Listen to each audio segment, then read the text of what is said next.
Que bom que nós estamos nesse momento, então, começando a classe da nova criatura. A primeira coisa que eu quero fazer é orar e pedir o professor principal, que é o Espírito Santo, para realmente participar dessa classe. Eu gostaria que tanto você que está assistindo por DVD, como você que está aqui nessa sala de aula, que buscássemos a Deus para que Ele falasse conosco de algo de forma poderosa, que nossas vidas sejam impactadas e transformadas permanentemente e poderosamente. A Bíblia fala que Deus está, através do seu Espírito Santo, nos transformando de um nível de glória a outro nível de glória até alcançar a imagem do Senhor Jesus.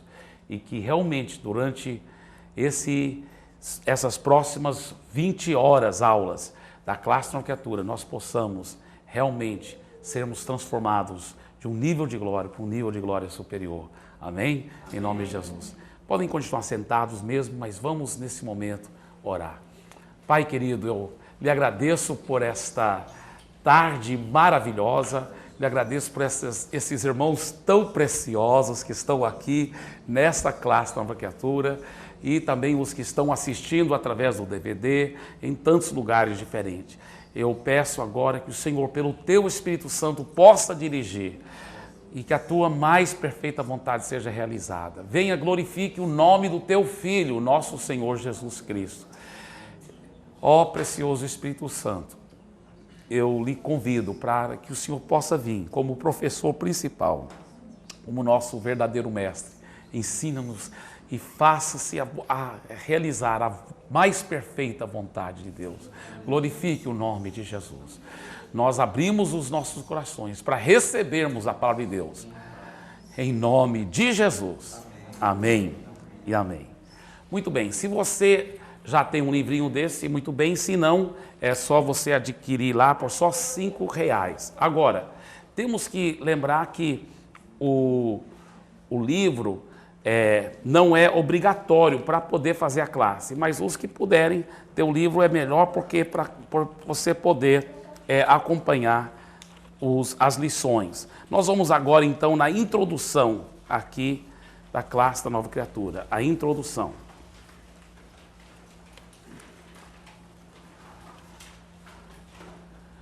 Quando você recebeu Jesus como rei da sua vida, a Bíblia Sagrada garante que naquele instante você nasceu de novo e agora você faz parte da família de Deus. João capítulo 1, versículo 12. Você tomou a grande decisão de viver para Cristo.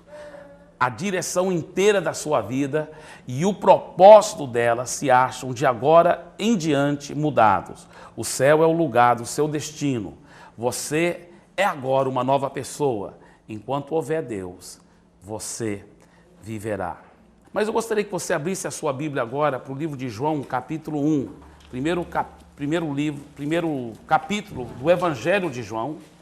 Evangelho de João, primeiro capítulo.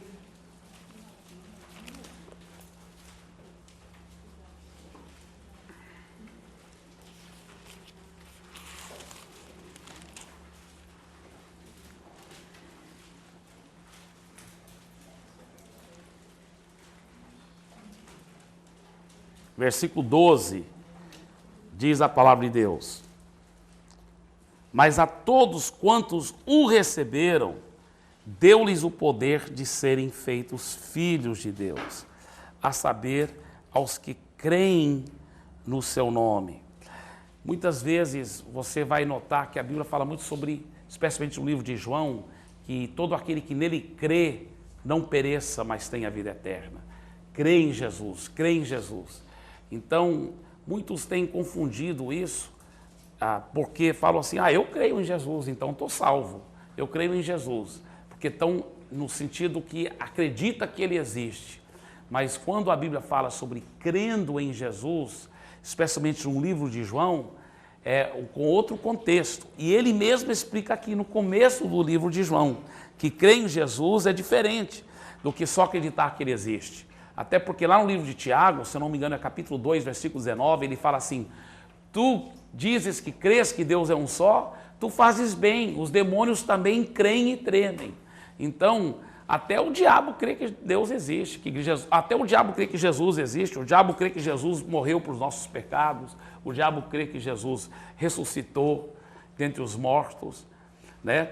Mas quando a Bíblia fala sobre crendo, aqui no livro de João, ele mesmo explica, olha, mas a todos quantos o receberam, deu-lhes o poder de serem feitos filhos de Deus, a saber, aos que creem no seu nome. Então, o que está dizendo? Crer no seu nome é equivalente a receber Jesus como o Senhor da sua vida, como o seu dono. E é por isso que aqui na introdução fala assim, quando você realmente nasceu de novo, entregou a sua vida a Jesus, agora você se tornou um verdadeiro filho de Deus. Você tomou a grande decisão de viver para Cristo. A direção inteira da sua vida e o propósito dela se acham de agora em diante mudados. O céu é o lugar do seu destino. Você é agora uma nova pessoa. Enquanto houver Deus, você viverá. Deixa eu só relembrar uma coisa para vocês. Se tudo desse errado nessa vida, você ainda vai para o céu. Você que entregou a vida a Jesus, você que vai continuar seguindo Jesus fielmente. Já pensou numa coisa dessa? Por isso que, muitas vezes, o diabo tenta nos desfocar para a gente ficar concentrando nas coisas desta vida e tentando deprimir, entristecer.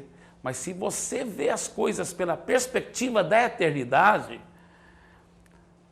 olha, é como se fosse assim, alguém está trabalhando aqui 2 horas, mas daqui 2 horas ele sabe que vai receber uma recompensa enorme, uma coisa maravilhosa está aí por diante. Então, mesmo que ele está ralando, está muito pesado, mas ele sabe que daqui 2 horas, vai receber muita coisa. Nós não sabemos quando que vai terminar a nossa vida aqui na Terra, mas nós sabemos uma coisa, que a gente vai viver eternamente no céu. Então, mesmo que nada desse certo aqui nessa Terra, mesmo que tudo fosse caos, nós já começamos, por isso que a Bíblia fala, nós somos mais que vencedores, porque nós já vamos viver eternamente no céu, andando nas ruas de ouro, as aventuras celestiais infinitas que Deus tem preparado para nós. Por isso que, num certo sentido, claro que às vezes a pessoa fica deprimida por um desequilíbrio químico na vida, por outras questões, mas na realidade, olhando só por esta ótica, não tem razão nenhuma para a gente aceitar, não é mesmo? Tristeza, depressão, nenhum tipo de desapontamento ou desânimo, porque nós já sabemos que mesmo que nada desse certo nessa vida, a gente vai viver eternamente no céu. A gente já começa vencedor, né? É como, mais ou menos, quando você está torcendo para um time, seu time que você gosta muito, e no Campeonato Brasileiro ele já tem tantos pontos na frente, que mesmo naquele último jogo, se ele perder, ele já ainda é campeão mesmo assim, campeão brasileiro, né? Então você vai assistir o jogo já sabendo que no final do jogo, não importa qual for, né, o resultado daquele jogo, mas você ainda vai fazer a festa, porque o seu time é o campeão brasileiro. Então, é muito gostoso, já sabendo o final antes de começar, porque você já sabe que tudo vai dar certo, você vai para o céu, você vai viver eternamente, aleluia. Então, aí é bem mais fácil falar, bem, agora, já que o mais importante já está conquistado, vou viver eternamente no céu com Jesus, já tenho a salvação em Cristo Jesus, pela misericórdia e pela graça de Deus, então agora eu vou me dedicar também em viver uma vida vitoriosa aqui nessa terra, em trazer o céu aqui para a terra, porque é isso que Jesus nos ensinou a orar, né? Ele nos ensinou a orar isso. Venha o teu reino aqui na terra, seja feita a tua vontade aqui na terra, como ela é feita lá no céu. Então, que privilégio que nós temos para a glória do Senhor Jesus. Então, vamos continuar aqui a leitura. Quando alguém aceita Cristo, geralmente nutre no coração um profundo anseio de se tornar um verdadeiro cristão. Mas como isso pode acontecer? Você se pergunta. O objetivo dessa série de estudos é ajudar os novos convertidos e até mesmo aqueles que já estão há um bom tempo na igreja, nesse importantíssimo passo de sua vida. Os assuntos que abordamos nesse livro vão de encontro às necessidades básicas de um novo seguidor de Jesus. Por isso, é muito importante que imediatamente após a decisão de seguir a Jesus, a pessoa ingresse logo na classe da nova criatura. Nossa experiência é o seguinte: você pega um novo convertido, leva ele para a célula, para o culto de celebração, para o discipulado 1 a 1, cheio de vida, e também a classe da nova criatura, ele se fortifica muito. Realmente ele se fortifica, ele cresce. Até porque, irmãos, uma coisa que é um fenômeno um pouco estranho que tem acontecido hoje em dia no mundo cristão, porque muitas igrejas deixaram de dar uma classe mais básica, como a classe de nova criatura, ou algumas dão mais... Poucas pessoas frequentam aquelas classes, então a maioria das pessoas só vão para o culto de domingo. Muitas vezes as mensagens de domingo são mensagens assim maravilhosas, que abençoam as pessoas, mas as pessoas não estão recebendo tudo que Deus gostaria de dar para elas. Por quê? Porque elas não estão entendendo a base, elas não têm a base. Então, se elas tivessem esse alicerce dessas verdades básicas, elas poderiam aproveitar muito mais até as mensagens, elas iam poder entender melhor como que a vida cristã funciona, mas não tem o básico. Então tem que ter o abecedário primeiro, tem que ter esses alicerces tão profundos e preciosos que vão servir como uma base muito forte para você crescer espiritualmente. Muito bem. Tornar-se um seguidor de Jesus, estou no começo da página 5, é a coisa mais maravilhosa que pode nos acontecer e a melhor decisão que podemos tomar. Muitas são as alegrias e contentamentos que o aguardam no caminho da experiência cristã. Devemos, contudo, ser francos. Ser um seguidor de Jesus nem sempre será fácil. Surgem problemas, tentações e provações que você jamais esperaria encontrar em seu caminho. Porém, através do poder do Espírito Santo, o apoio de sua célula e do seu discipulador pessoal, você pode ser mais que vencedor. Seguir a Jesus é uma jornada que se inicia quando recebemos como Senhor e Salvador, e cujo término só Deus sabe quando se dará. Porque alguém poderia dizer, não, quando chegar no céu, aí já completou tudo, né? Já não vamos estar crescendo e aprendendo mais nada. Até porque a Bíblia, alguns talvez pegam essa impressão, porque a Bíblia fala que nós seremos iguais a eles, porque nós o veremos como ele é. Está escrito isso lá em 1 João. Mas na realidade, eu creio que no céu, vamos continuar aprendendo, vamos continuar crescendo. Né? Alguém perguntou uma vez para o Billy Graham, vamos reconhecer uns aos outros lá no céu? E o Billy Graham falou assim, olha, eu acho que nós não vamos ser mais burros do que nós somos aqui, né? Então, se aqui nós estamos reconhecendo um ao outro, claro que lá no céu a gente vai reconhecer um ao outro.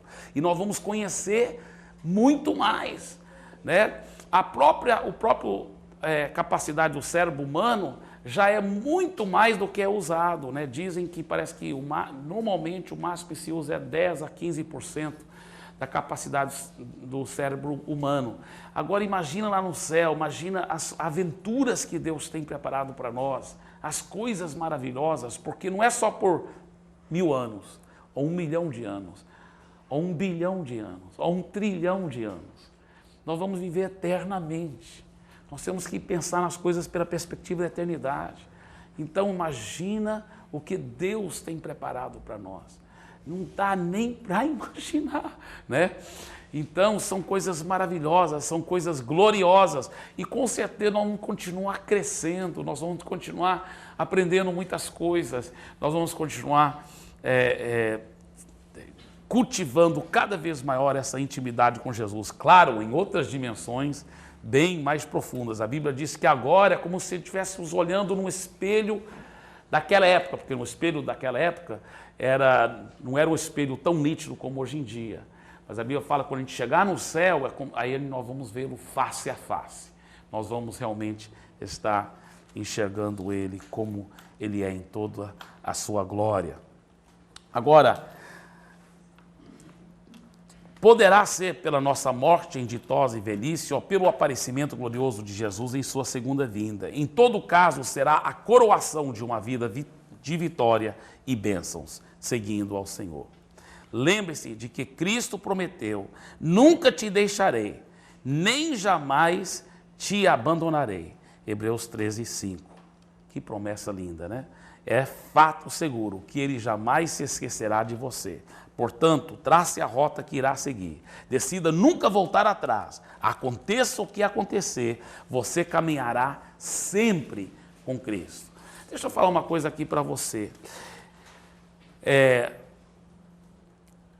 Eu tenho notado, através de muitos anos, acompanhando cristãos, desde novos convertidos até muitas vezes se tornarem grandes pastores e muito usados por Deus, eu tenho visto uma coisa interessante, é que existe aquela pessoa que entrega a sua vida a Jesus e ela teve a revelação do que é uma entrega total, incondicional, completa e totalmente irreversível. Ela entende que ela jamais vai voltar atrás. Ela prefere morrer, né, do que voltar atrás. Mas, infelizmente, existem aquelas pessoas que não tiveram essa revelação, que talvez não completamente entregaram a vida totalmente a Jesus ainda.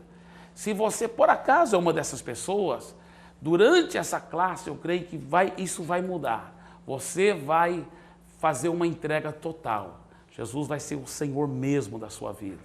Porque chega um ponto que você fala assim, olha, nesta área aí, né, outras áreas eu ainda estou crescendo em ter decisões mais fortes, mas nessa área aí já está decidido. Eu prefiro morrer do que negar Jesus. E eu nunca vou negar Jesus. Chega um ponto que é assim mesmo. Eu lembro lá num país comunista, isso realmente aconteceu, de uns guardas entrarem, né, com metralhadoras. 2 guardas entraram, né, comunistas com metralhadoras, e num culto da igreja subterrânea. Quando eles dizem igreja subterrânea, eles não querem dizer necessariamente que está reunindo numa caverna debaixo da terra, mas é uma igreja escondida, né? Por exemplo, eu mesmo assisti um culto da igreja subterrânea lá na capital da China, em Beijing.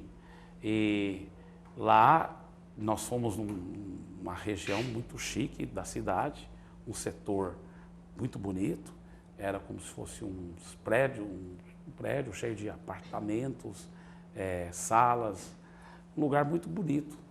E tinha pessoas andando para cá, para lá. Então nós fomos entrando, subimos elevador, passamos um corredor, aí entramos numa certa sala, aí as outras pessoas vinham por outro caminho, subia outro pela escada, ou por outro elevador e tal. Não chegou todo mundo lá de uma vez não, ia chegando um, aí chegava outro, mas tudo isso era programado, para não chegar na mesma hora, para ninguém desconfiar. Então depois que chegaram todo mundo, tal, pá, trancaram a porta e falaram, agora vamos ter nosso culto. E eram muitos empresários, muitas pessoas, mas adorando ao Senhor Jesus, escondido, né?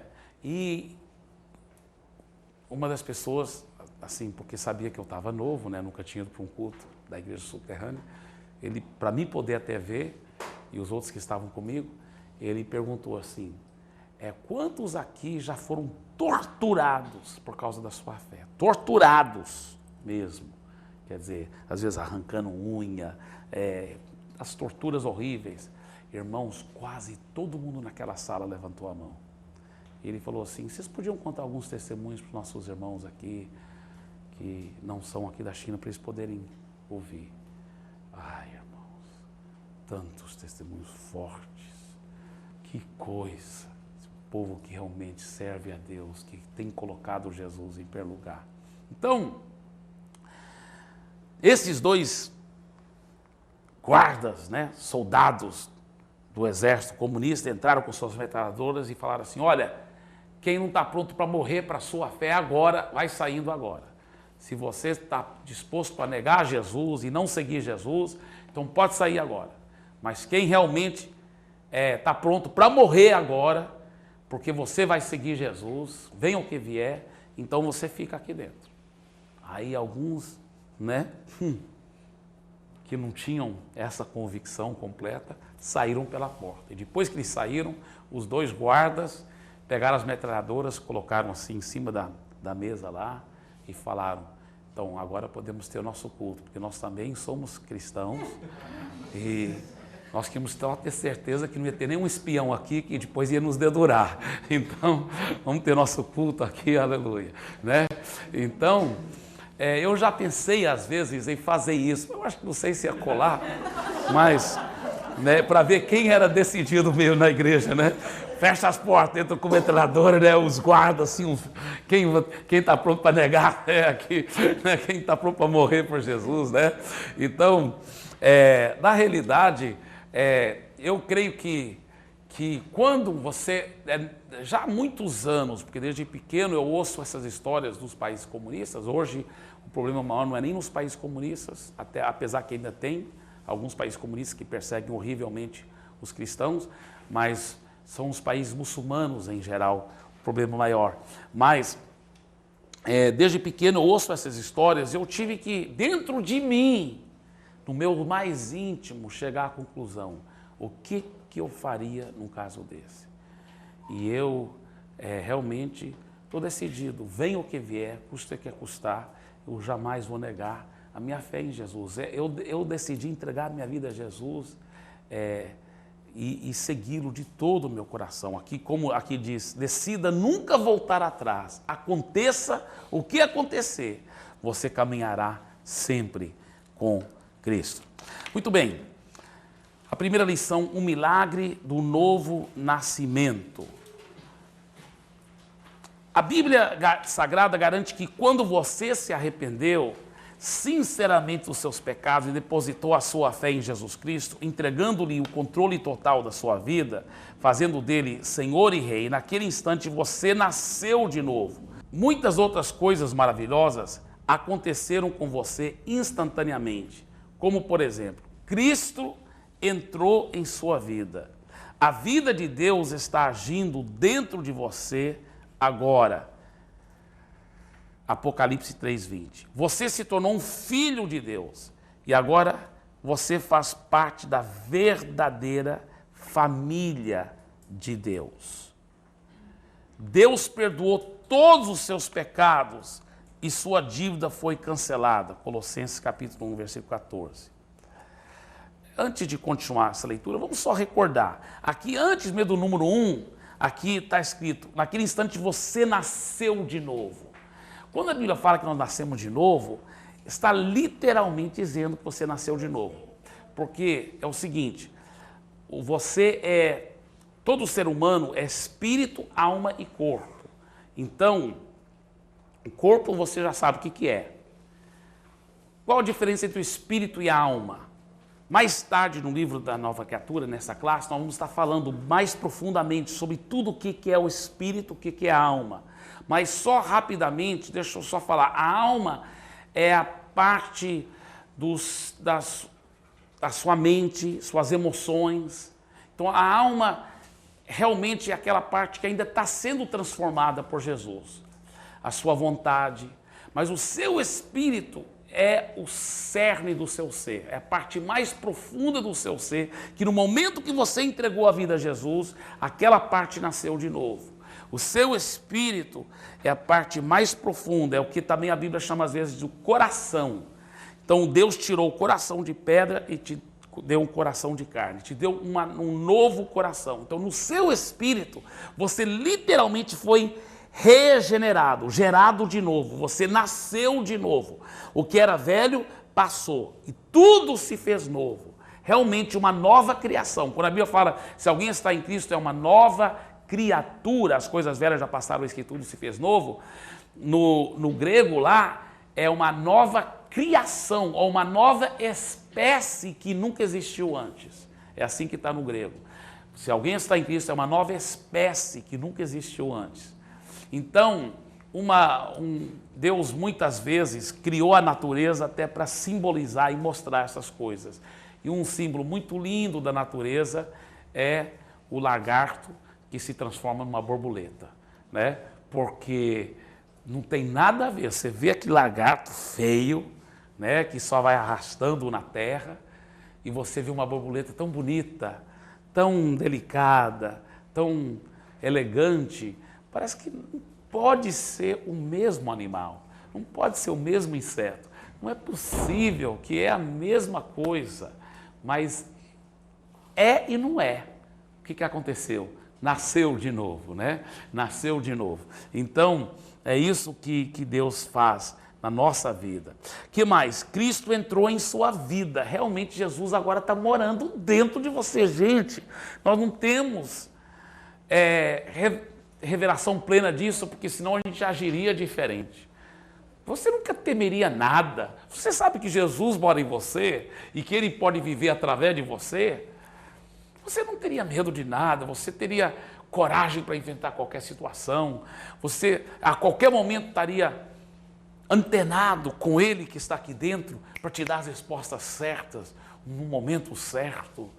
É impressionante. Existem mais do que 350 versículos no Novo Testamento que fala quem nós somos em Cristo e quem Ele é dentro de nós. Então são, como alguém disse, mais do que 350 milagres instantâneos que aconteceram no momento que você nasceu de novo. Aqui é uma lista de alguns deles, né? Antes do número 1 já falou sobre nascendo de novo, Cristo entrando em sua vida, você se tornou filho de Deus. Agora, alguém fala assim, não, mas todo mundo é filho de Deus. Todo mundo é filho de Deus. Deus é pai de todos e todos são irmãos. Isso é um ditado muito comum no mundo, né? Mas não é verdadeiro. Não é verdadeiro. Todos não são filhos de Deus. Todos são criados por Deus, né? Todos, Deus criou todos. Porque muitas vezes quando você fala para alguém, não, nem todos são filhos de Deus. A pessoa fala, mas não foi Deus que criou todo mundo? Eu falo, sim. Deus criou a cobra também. A cobra é filho de Deus? Deus criou o macaco é filho de Deus? Então, é óbvio que não é. São criaturas de Deus. Deus criou o ser humano. Agora, para se tornar um filho de Deus, a Bíblia mostra que tem que nascer de novo, tem que ser regenerado, tem que entregar a sua vida a Jesus. Então aí você se torna filho de Deus. Por isso que ele diz em João capítulo 1, versículo 12, mas a todos quantos o receberam, deu-lhes o quê? O poder de se tornar filho de Deus. Eu lembro um irmão que, na realidade, ele trabalhou no exército e depois que ele terminou seu tempo no exército, ele então foi contratado pelo próprio exército para continuar trabalhando lá como civil, porque ele era operador de grandes máquinas. E ele então trabalhava lá no 8º BEC, que fica fora da cidade de Santarém. E eu fui tirar um tempo a sós com Deus, eu era solteiro, precisando tirar muito tempo com Deus, e eu precisava sair da cidade, porque eu senti que se eu ficasse lá eu podia ser interrompido, pessoas sempre me achavam onde eu estava. E eu entrei num carrinho que eu tinha, um Chevette, e saí da cidade. Fui longe, porque eu falei, eu vou tirar tempo sozinho com Deus. Só que eu estava saindo da cidade. Ele, com um colega dele, estavam querendo pegar carona para dentro da cidade, lá fora, na BR lá, perto do 8º Batalhão, que era longe para a cidade. E eles estavam tentando pegar carona. Por quê? Porque o ônibus ia demorar muito, eles queriam voltar para a cidade logo, para aproveitar bem o final de semana. Então eles estão lá, mas nenhum carro parava. Então eles falaram, entre eles, eles sendo muito jovens, eles falaram, esses carros não param, vamos furar o pneu deles, né? Então tinha uma tábua lá, um prego, e o amigo dele que falou isso, vou colocar lá. Só que os carros passavam e a tábua ficava sempre no meio. E ele deu a dica, não, você não pode colocar assim, porque senão o pneu nunca pega, você vai colocar assim, tudo bem. Bem, só que eu estava saindo da cidade, eu estava querendo tirar tempo com Deus, pensando em Deus, nem olhando muito para a estrada, e eu passei bem em cima daquele prego.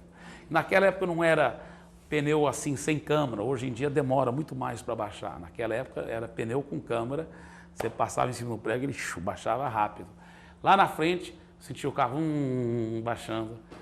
Eu parei, o sol quente lá, vocês que sabem mais ou menos como é lá em Santarém, um sol causticante, e eu à beira daquele asfalto, eu troquei o pneu, depois não é tão quente, por ele ter trocado o pneu do carro, falei, vou aproveitar aqui, já estou na beira da estrada, me tirar tempo com Deus. Aí fui andando no meio do mato, tirei tempo com Deus, aí entrei no carro tudo sujo, né, ainda com suor e aquele pneu e tudo, e o carro não tinha ar-condicionado também não, e eu estava voltando para dentro da cidade, e os dois caras ainda estavam lá, querendo pegar carona, e eu pensei, não, rapaz, eu ainda quero tirar mais tempo com Deus na ida, também estou todo sujo, mas eu senti o Espírito Santo falando, para, e eu desobedeci, ele falou, para, eu falei, eu preciso obedecer o Espírito Santo, então parei, mas parei longe, talvez uma distância de um quarteirão, né? Até obedecer o Espírito Santo. E eu tentando dar marcha ré, e eles vinham correndo tão alegre, e eles entraram, eu falei, cara, porque realmente uma das razões que eu não queria parar, porque eu estava sujo, né? Eu falei, olha, eu peço perdão que demorei para parar, mas uma das razões é porque eu estava sujo aqui, que o pneu furou e eu tinha trocado o pneu. Aí eles lembraram que foi o mesmo carro que tinha passado em cima do prego que eles viram. Aí eles se sentiram tão culpados, tão condenados, especialmente esse um irmão, o nome dele Lima. Então, quando eu levando naquela carona, eu convidei eles para algum evento da Igreja da Paz. E ele deu a palavra dele que ele iria. E ele foi. Não, naquele dia choveu muito, ele não foi, então depois ele foi para um culto nosso para justificar para mim. Enfim, aí nunca parou mais de converter. Hoje ele é um pastor, tempo integral, eu discipulei ele muito. Hoje ele é um pastor, tempo integral, um homem de Deus, né?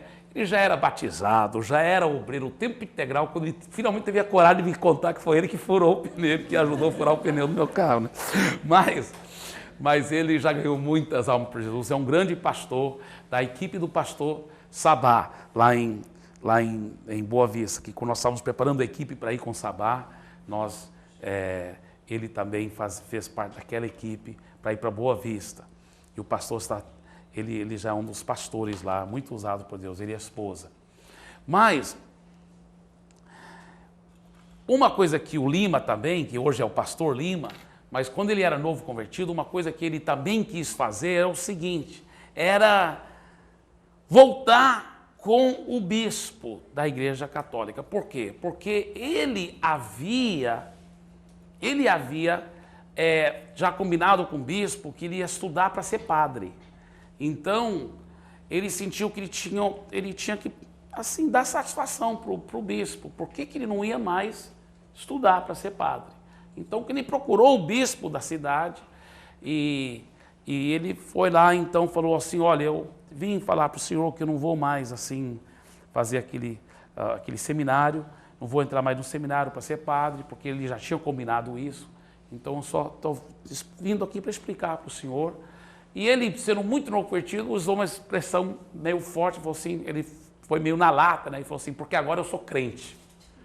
Aí o bispo falou assim, não, você é protestante, crente somos nós, que cremos em Deus e tal, né? E ele falou assim, me perdoe, o que eu quero dizer é que eu nasci de novo. E o bispo falou assim para ele, olha, eu também já nasci de novo. Aí ele falou para o bispo, quando que o senhor nasceu de novo? Aí ele falou, quando eu fui batizado como uma criança, né, como um bebezinho. Ele falou, mas Dom Fulano, ele disse, o senhor conhece a Bíblia, o senhor sabe que em João capítulo 1, olha que ele era um novo convertido, ele falou, o senhor sabe que em João capítulo 1, versículo 12, está escrito, mas a todos quantos o receberam, deu-lhes o poder de se tornarem filhos de Deus. Para nascer de novo, tem que pessoalmente receber Jesus como Senhor da sua vida. Aí o bispo era um cara bem alto, então ele quando ele disse isso para o bispo, né? Mas, Dom Fulano, o senhor conhece a palavra de Deus. O senhor sabe que em João capítulo 1, versículo 12 diz: mas a todos quantos o receberam, deu-lhes o poder de se tornarem filhos de Deus. Então, nós temos que receber pessoalmente Jesus como nosso Senhor para poder nascer de novo. Aí o bispo, muito alto, né, colocou a mão na cabeça dele assim, e na testa, ficava fazendo sinal da cruz na testa. Ele falou assim: você está confuso, meu filho, você está confuso. E fazia sinal da cruz assim. Mas eu fiquei tão feliz, mas tão feliz, depois quando o Lima, ainda novinho convertido, me contou essa história, porque eu percebi que ele tinha tido revelação da palavra, que para nascer de novo, a pessoa tem que individualmente receber Jesus como Senhor, como dono da sua vida. Isso é tão importante, tão básico, sabe? Tão sério. Já pensou uma coisa? A Bíblia fala: quem tem o Filho já tem a vida eterna. Quem não tem o Filho não tem a vida eterna. A Bíblia é muito clara, gente. É muito claro. Eu fico assim impressionado como que pessoas organizações que se chamam cristãs não dão oportunidade para as pessoas entregar a vida a Jesus, nascer de novo, mas muitas vezes é porque elas mesmas não sabem isso, não sabem dessa seriedade. Quem tem o Filho já tem a vida eterna, quem não tem o Filho de Deus não tem a vida eterna. E eu recebo Jesus através de um ato deliberado, de uma entrega da minha vida totalmente a Jesus, e não através de simplesmente eu ser batizado como um bebezinho, né? É óbvio que realmente o novo nascimento vem através de receber Jesus como nosso Senhor. Deus perdoou todos os seus pecados. Você se tornou perfeito em seu espírito. Já pensou numa coisa dessa? Ao nascer de novo, Deus não faz uma nova criatura imperfeita. No seu espírito você se tornou perfeito. Você fala assim: pastor Eibe, se eu sou perfeito, por que eu ainda faço coisas erradas? Porque no seu espírito você é perfeito, mas na sua alma e no seu corpo você não é. Então nós vamos estar aprendendo mais sobre isso depois. Como transformar a alma, como deixar o Espírito Santo e a palavra transformar a nossa alma, como mudar, como crescer. Mas a realidade é que você é perfeito no seu espírito. Diga: sou perfeito no meu espírito. O seu nome foi escrito no livro da vida. Que coisa fenomenal. Você ganhou uma nova natureza. Você recebeu de graça o direito de viver eternamente com Deus. Que coisa forte. E você foi selado com o Espírito Santo. Agora, dentre esses textos, vamos ler dois deles. Um é Apocalipse 3:5, né, que fala sobre o seu nome foi escrito no livro da vida. E o outro é sobre o número 7 lá, que você recebeu de graça o direito de viver eternamente com Deus. Apocalipse 3:5, vamos ler a palavra de Deus. Ele diz o seguinte: o vencedor será assim vestido de vestiduras brancas, e de modo nenhum apagarei o seu nome do livro da vida.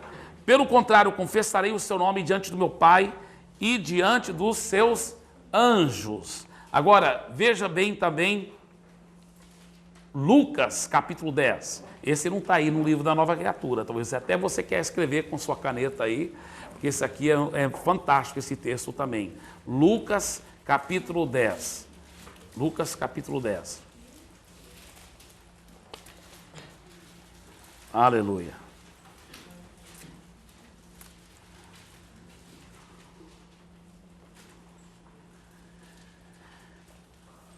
Versículos 17 em diante.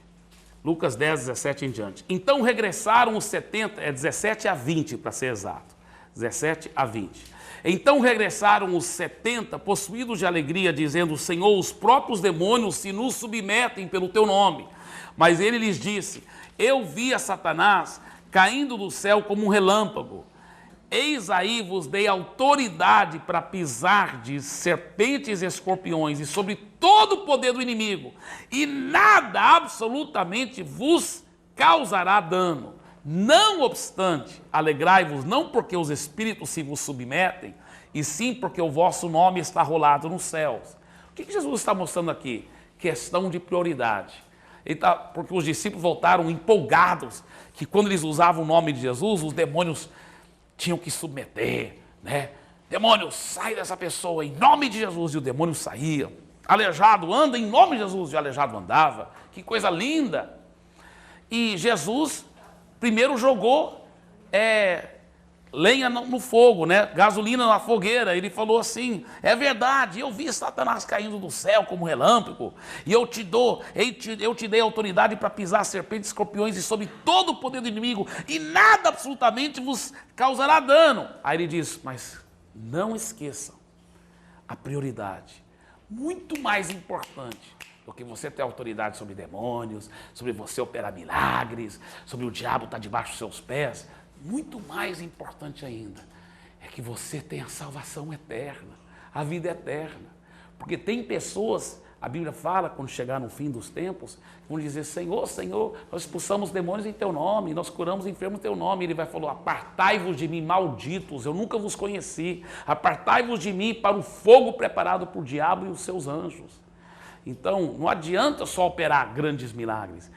Tem que ter o nome escrito no livro da vida. Por isso que Jesus disse: olha, vocês estão felizes que demônios se submetem? Amém, é verdade, eu te dei essa autoridade mesmo. Só que, olha, infinitamente mais importante do que isso, é você ter certeza que o seu nome está escrito no livro da vida. É por isso que você deve se alegrar. É porque seu nome está escrito. Porque a Bíblia fala que quando chegar no fim do mundo, Deus vai abrir os livros lá do céu. Abrir o livro da vida. Todo mundo que tem um nome dentro do livro da vida, fica no céu. Todo mundo que não tiver o nome escrito no livro da vida, é lançado no lago de fogo. Isso é muito triste, mas é muito sério. Por isso que ele falou: olha, o que você deve estar vibrando, se alegrando, todo dia agradecendo a Deus, é que o seu nome está escrito no livro da vida. Não tem nada mais importante do que isso. Não tem nada que nem chegue aos pés da importância disso aí. Amém.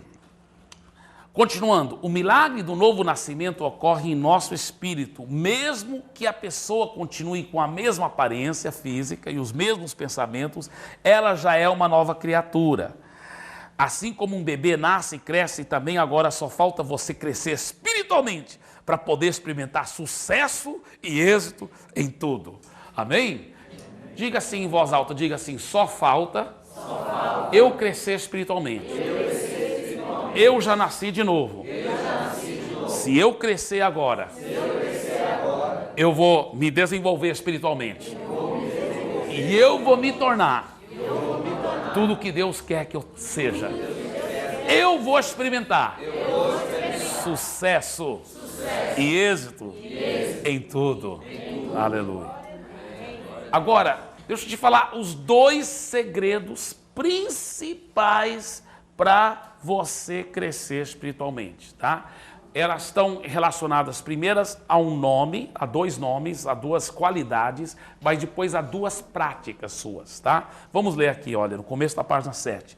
Dois importantes segredos para você crescer espiritualmente. Os segredos principais para o seu crescimento são amor e fé.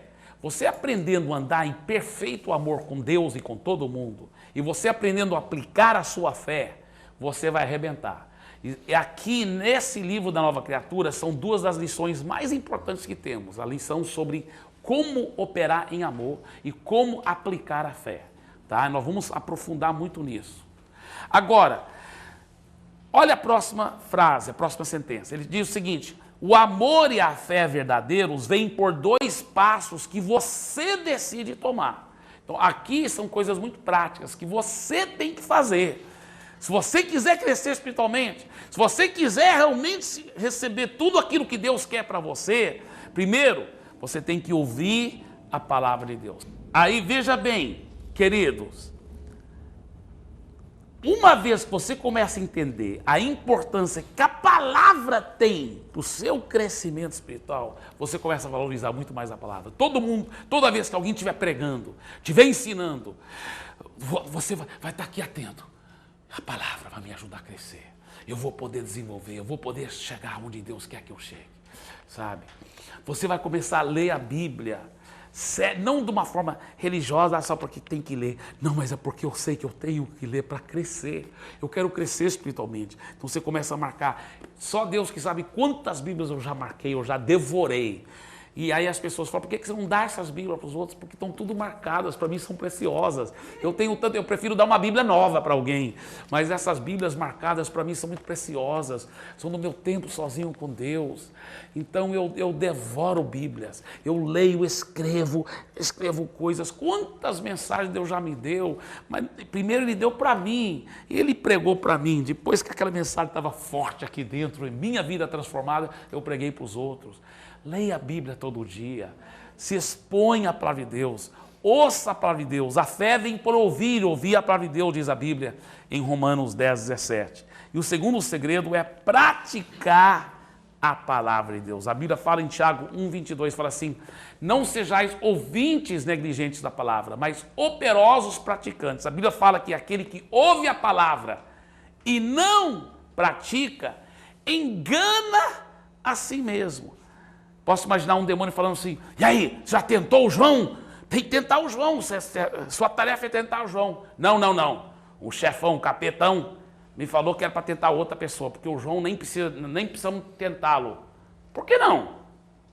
Não, porque ele não pratica a palavra, então ele engana a si mesmo. Ele nem precisa de demônio para enganar ele está enganando a si mesmo. A Bíblia fala assim, aquele que não pratica a palavra, engana a si mesmo. Demônio nem preocupa com esse aí, nem dá trabalho para o demônio, por quê? Porque ele já está derrotado, já é um crente derrotado, engana a si mesmo. Por quê? Porque ele ouve a palavra e decide, eu não vou praticar, pronto, não precisa nem do capeta para derrotar ele, já é um derrotado, ele engana a si mesmo. Então, queridos, faça a decisão, tudo que você ouvir da palavra, você vai decidir, mesmo que eu não dê conta, mas vou me esforçar para praticar. Com a ajuda de Jesus eu vou praticar. Então vamos lembrar desses dois segredos. Diga, ouvir a palavra de Deus. E praticar a palavra de Deus. Talvez você diga assim, eu não consigo às vezes praticar, pastor. Não é que eu não quero. Ah, tá. Se você está querendo pelo menos praticar a palavra e não está conseguindo, então você está no meu time. Por quê? Muitas vezes eu também tenho passado por isso. Deixa eu te contar o segredo. Se você não está tentando praticar a palavra e não está conseguindo, você tem que ouvir mais.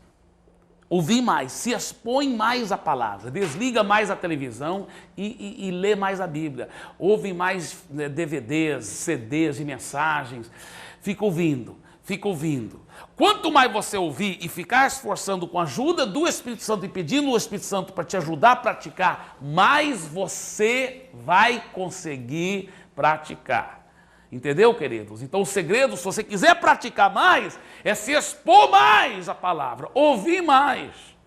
Então, me digam, qual o segredo? Se eu não estou conseguindo praticar a palavra, o que eu devo fazer mais? Ouvir mais. Me expor mais à palavra, na intimidade com Deus, é claro, através da intimidade com Deus, que tudo funciona. Não é uma fórmula, é um relacionamento. Não é através de fórmulas que você vai vencer, é através de uma intimidade com Deus. É no relacionamento. Não é só ouvir a palavra de uma forma seca e intelectual, é na intimidade com Ele, falando, papai, fala comigo. Aí a coisa muda, porque a intimidade com Deus é o segredo. A palavra de Deus lhe dará conhecimento completo de quem você é, de tudo que você já tem e de tudo que você pode fazer em Cristo Jesus, para que a comunhão da tua fé se torne eficiente no pleno conhecimento de todo o bem que há em nós para com Cristo. Filemão 6. Deus está morando dentro de você, portanto, recursos sem limites estão à sua disposição. Pela sua fé no sangue de Jesus, você agora é a justiça de Deus, completo e aperfeiçoado de uma vez para sempre. Agora, nesse livro da Nova Criatura, muita gente ajudou, compilou, meu pai escreveu coisas, outros pastores, líderes, como talvez a pastora Cristina, mas tem algumas lições que eu escrevi. Eu lembro quando eu escrevi essa parte aqui anos atrás, porque foi essas realidades que transformaram totalmente a minha vida, quando eu comecei a descobrir os recursos infinitos que eu tinha dentro da minha vida. Eu escrevi várias partes aqui dessa classe de nomenclatura, e essa parte aqui eu escrevi, por quê? Porque para mim, como eu disse para vocês, minha vida foi transformada depois que eu comecei a descobrir os recursos infinitos que eu tenho em Cristo Jesus. Eu gostaria que você agora mudasse, em vez de falar de você, fala eu, tá? Então, vamos começar lá com a palavra de Deus e ler até o final da página 7, mas só que você vai transformar tudo em eu. Por exemplo, a palavra de Deus me dará conhecimento completo e assim por diante, tá? E pense bem nessas palavras enquanto você está falando. Vai ser bom você não só ler, não só ouvir, mas você ouvir a sua própria voz falando e decretando essas realidades. Vamos ler isso então, mas só mudando e personificando, tá certo? Vamos lá então.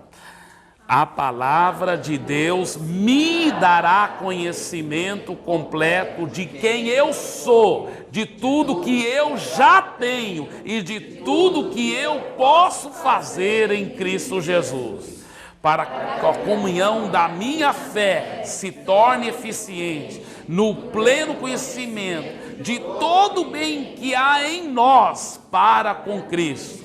Deus está morando dentro de mim. Portanto, recursos sem limites estão à minha disposição. Pela minha fé no sangue de Jesus, eu agora sou a justiça de Deus, completo e aperfeiçoado de uma vez para sempre. Agora eu estou pronto para crescer espiritualmente, até que a vitória se manifeste em todas as áreas da minha vida. Aleluia! Amém. Glória a Deus. Amém. Queridos, estamos agora prontos para a lição 2, página 8. Hábitos para ser um cristão forte. Aqui, irmãos queridos, vocês vão ver 5 hábitos extremamente importantes. Sabe, é interessante porque o diabo é muito sujo, ele procura convencer os cristãos que se você começar a todo dia fazer certas coisas como ler a Bíblia, orar, que isso é religiosidade, isso é farisaísmo, que isso é hipocrisia, que você só deve ler a Bíblia quando você está com vontade, você só deve orar quando o seu coração pede para orar, quando é uma coisa espontânea. Então, imagina se o seu filho, que você está tentando ensiná-lo a escovar os dentes depois de cada refeição e pelo menos antes de dormir e também de manhã, e ele fala assim, não, eu acho que eu vou me dar melhor se eu escovar os dentes só quando eu sentir vontade de escovar os dentes. Né? Só quando é uma coisa espontânea, que vem do meu coração, papai, mamãe. Eu acho que não devo escovar os dentes assim, regularmente assim. Isso é uma coisa muito estranha, fazer regularmente.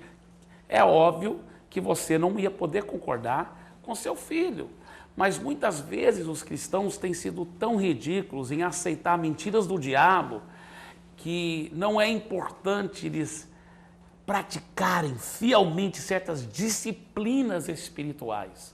Existem disciplinas espirituais se você quiser crescer espiritualmente. Não tem atalho, não tem jeito de você crescer espiritualmente só por ir para uma vigília e ter uma experiência sobrenatural. Não é assim que cresce espiritualmente. Você cresce paulatinamente através de cultivar sistematicamente, perseverantemente, uma intimidade com Deus, na palavra e em oração, na palavra e em oração. Você quer crescer espiritualmente? Você vai ter que pagar o preço para crescer espiritualmente, né? Por exemplo, o David, meu filho, que está aqui, tão precioso, ele é meu filho, mas Deus não tem netos, Deus só tem filhos. Então, para o David também ser um grande homem de Deus, ele vai ter que pagar um preço de orar, de ler a Bíblia, de crescer. Então, é uma das coisas que eu e a minha querida esposa constantemente falamos para os nossos filhos. Já escovou os dentes e tal? Já tirou tempo sozinho com Deus? né? Por quê? Porque a gente já sabe. Quer crescer espiritualmente, são hábitos que você vai ter que desenvolver na sua vida. São hábitos. Ah, não estou com vontade. Uai, não está com vontade de escovar o dente? Então não precisa escovar o dente, meu filho, não tem problema. É assim que a gente fala? Não, você vai escovar assim mesmo. Só que é interessante que às vezes eles não estão com vontade de escovar os dentes.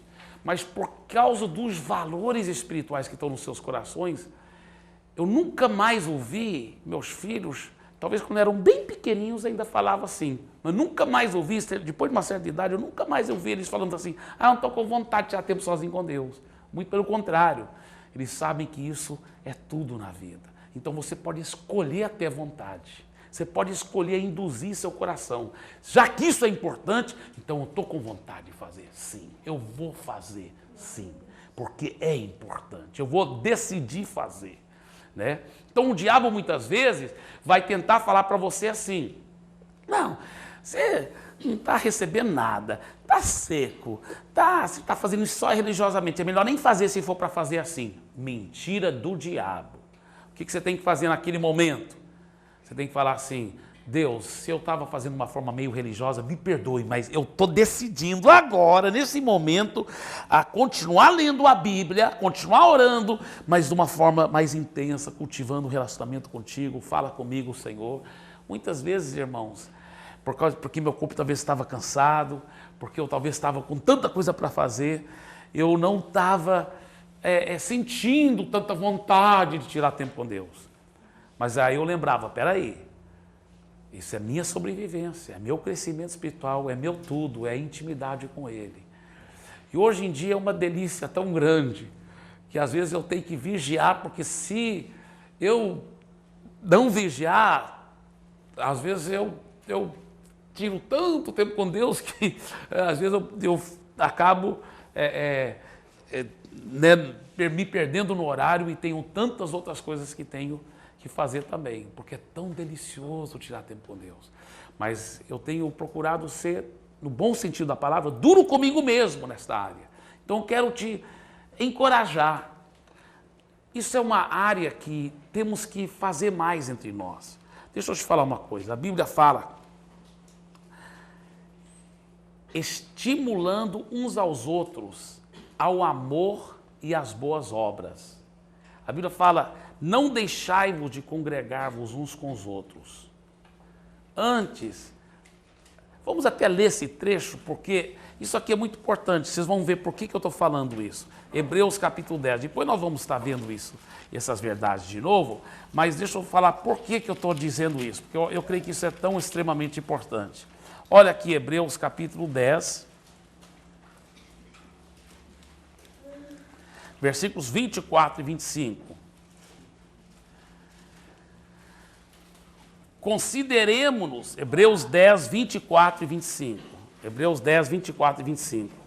Consideremos-nos também uns aos outros para nos estimularmos ao amor e às boas obras. Não deixemos de congregar-nos como é costume de alguns, antes façamos administrações e tanto mais quanto vedes que o dia se aproxima. Esse versículo 25, mais tarde, nessa mesma lição, nós vamos falar mais sobre isso.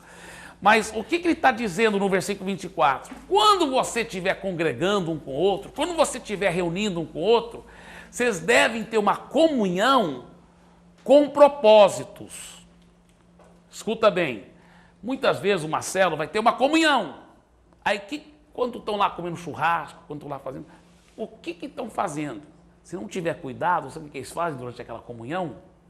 Bate-papo sobre tudo, menos coisas mais importantes. Então é sobre futebol, sobre o Campeonato Brasileiro, sobre política, sobre, se for homens, vai ser talvez sobre carros, os últimos modelos que eles viram, tão legais e tal, né? Se for mulheres, talvez sobre roupa, sobre bolsa, né? Sobre o shopping, o novo shopping que abriu, ou seja, o que for, não é mesmo? É errado falar sobre essas coisas? Não. Mas isso não é o que a Bíblia chama de koinonia, a palavra comunhão, traduzida do grego koinonia. Comunhão é muito profundo. Comunhão é isso, é estimular uns aos outros ao amor e às boas obras. Então, uma boa ideia para uma comunhão, enquanto não é errado falar de futebol, tal, política, tal, mas aí com muito carinho, com muito amor, com muito jeito, muda o assunto. Começa a entrar nos assuntos espirituais, fala assim, irmão, como é o tempo sozinho com Deus? Porque eu preciso de ajuda nessa área, eu quero ser mais fiel, como que você faz? Aí um dá uma ideia, eu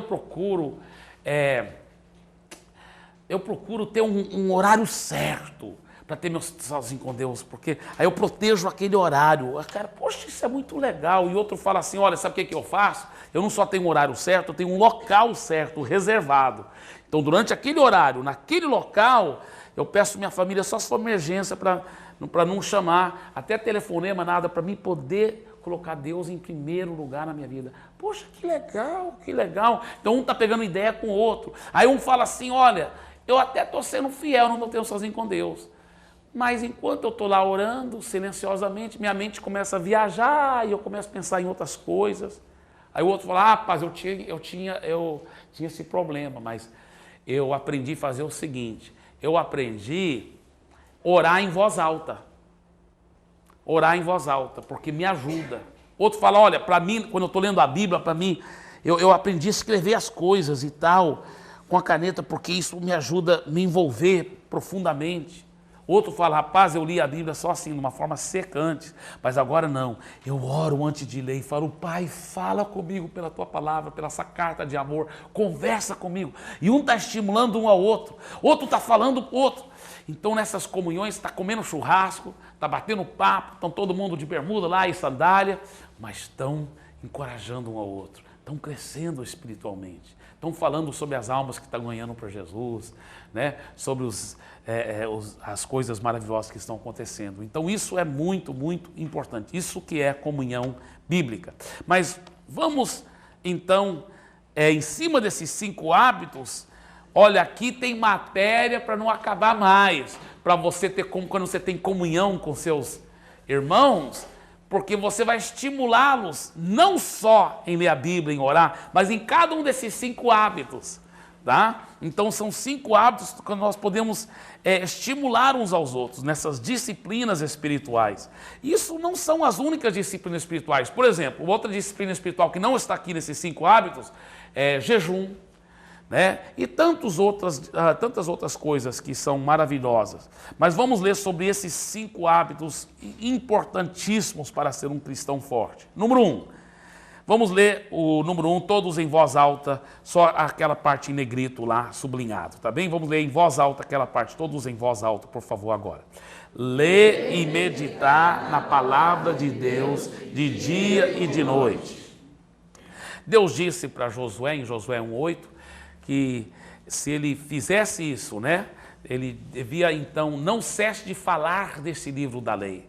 Antes medita nele de dia e de noite, para que tenhas cuidado de fazer tudo quanto nele está escrito. Assim farás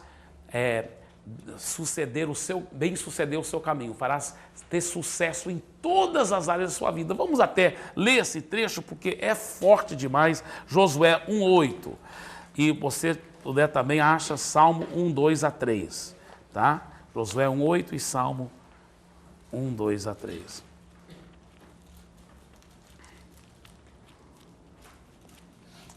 Josué 1:8, Salmo 1, versículos 2-3. Tá certo? Muito bem. Então Josué 1:8, diz a palavra de Deus. Josué 1:8.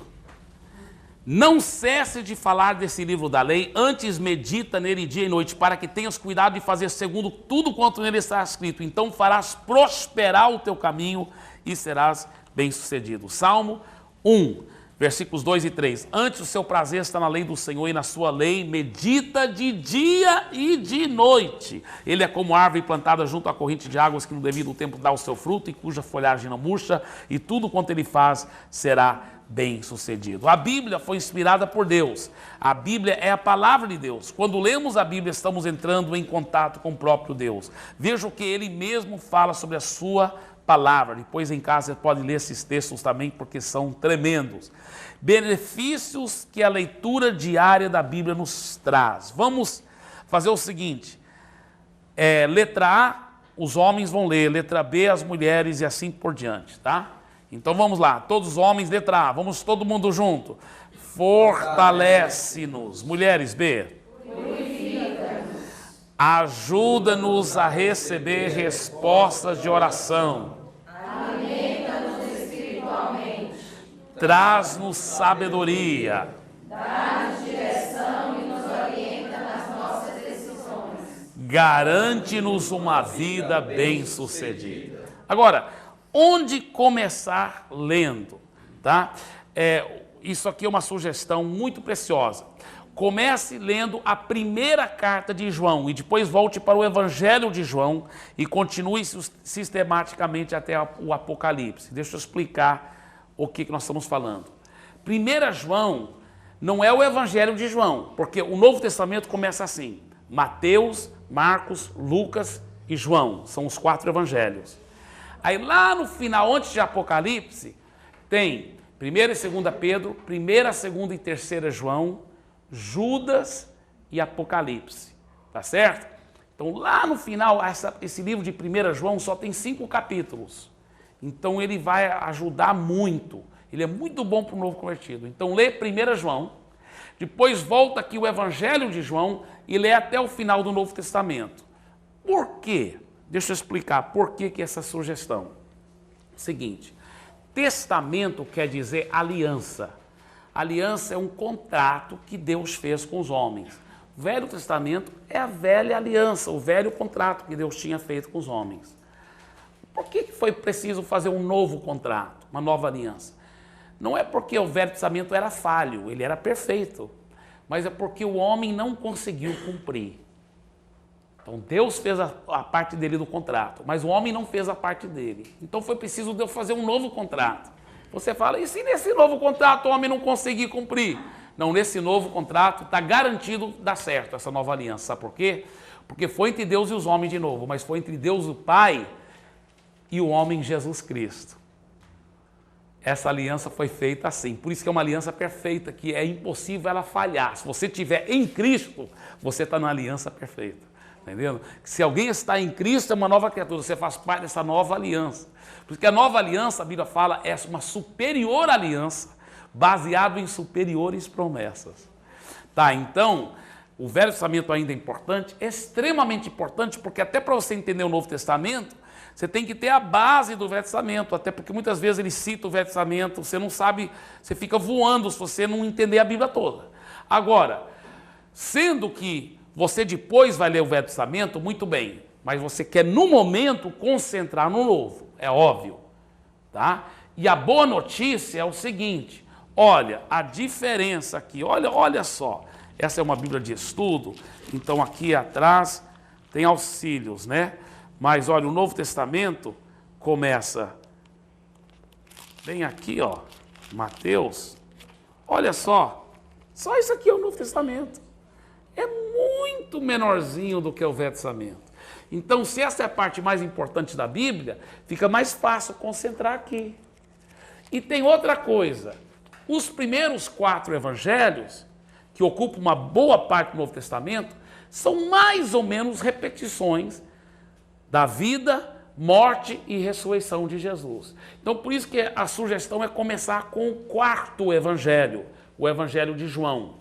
Você começando com o 4º evangelho, o Evangelho de João, ele foi escrito até para estimular mais a fé também.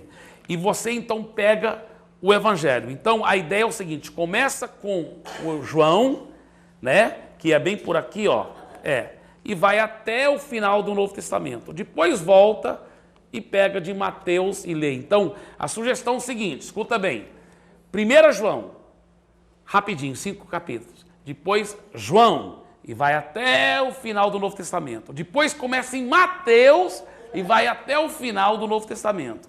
Depois começa em Gênesis e vai ler a Bíblia toda.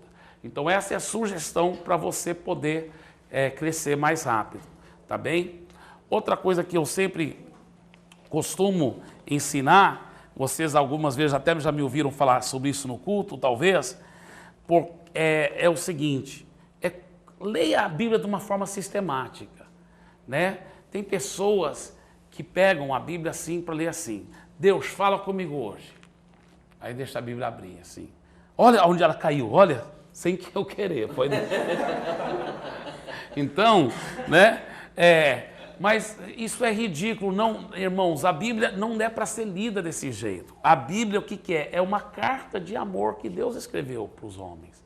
Então, quando, por exemplo, o amado, se estiver viajando e a sua esposa te mandar um e-mail bem comprido, né? O irmão não vai pegar aquele e-mail e mandar imprimir, aí você pega todas aquelas 10 folhas e todo dia você só joga as folhas no ar, pega uma delas, põe o dedo e lê só aquela partezinha e fala, amanhã vou ler, aí outro dia você lê outra partezinha. É claro que não vai fazer isso. Para entender o que a sua amada está querendo falar com o irmão vai ler a carta do começo até o fim. Assim também nós devemos ler a palavra de Deus de uma forma sistemática, né?